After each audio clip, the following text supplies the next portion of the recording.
గణతంత్ర దినోత్సవ వేడుకల సందర్భంగా పద్మ అవార్డులు ప్రకటించింది కేంద్ర ప్రభుత్వం. వివిధ రంగాల్లో సేవలు చేసిన వారికి పద్మశ్రీ, పద్మభూషణ్, పద్మ విభూషణ్ పురస్కారాలు ప్రకటించింది. తెలుగు రాష్ట్రాల నుంచి పలువురికి పురస్కారాలు దక్కాయి. తెలంగాణ నుంచి ప్రముఖ డాక్టర్ నాగేశ్వర్ రెడ్డికి పద్మ విభూషణ్ దక్కింది. అలాగే తెలంగాణ నుంచే మందకృష్ణ మాదిగకు పద్మశ్రీ వరించింది. ఇక ఏపీ నుంచి సినీ నటుడు బాలకృష్ణను పద్మభూషణ్ దక్కింది. కేఎల్ కృష్ణ, మిర్యాల అప్పారావు, మాడుగుల నాగఫణి శర్మకు పద్మశ్రీ ప్రకటించింది. ఇక ఈ అత్యున్నత పౌర పురస్కారాలను 3 విభాగాలలో ప్రదానం చేస్తారు.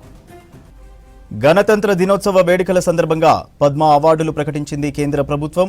వివిధ రంగాల్లో సేవలు చేసిన వారికి పద్మశ్రీ, పద్మభూషణ్, పద్మ విభూషణ్ పురస్కారాలు ప్రకటించింది. తెలుగు రాష్ట్రాల నుంచి పలువురికి పురస్కారాలు దక్కాయి. తెలంగాణ నుంచి ప్రముఖ డాక్టర్ నాగేశ్వర్ రెడ్డికి పద్మ విభూషణ్ దక్కింది. అలాగే తెలంగాణ నుంచే మందకృష్ణ మాదిగకు పద్మశ్రీ వరించింది. ఏపీ నుంచి సినీ నటుడు బాలకృష్ణకు పద్మభూషణ్ దక్కింది. కేఎల్ కృష్ణ, మిర్యాల అప్పారావు, మాడుగుల నాగఫణి శర్మకు పద్మశ్రీ ప్రకటించింది. ఈ అత్యున్నత పౌర పురస్కారాలను 3 విభాగాలలో ప్రదానం చేస్తారు.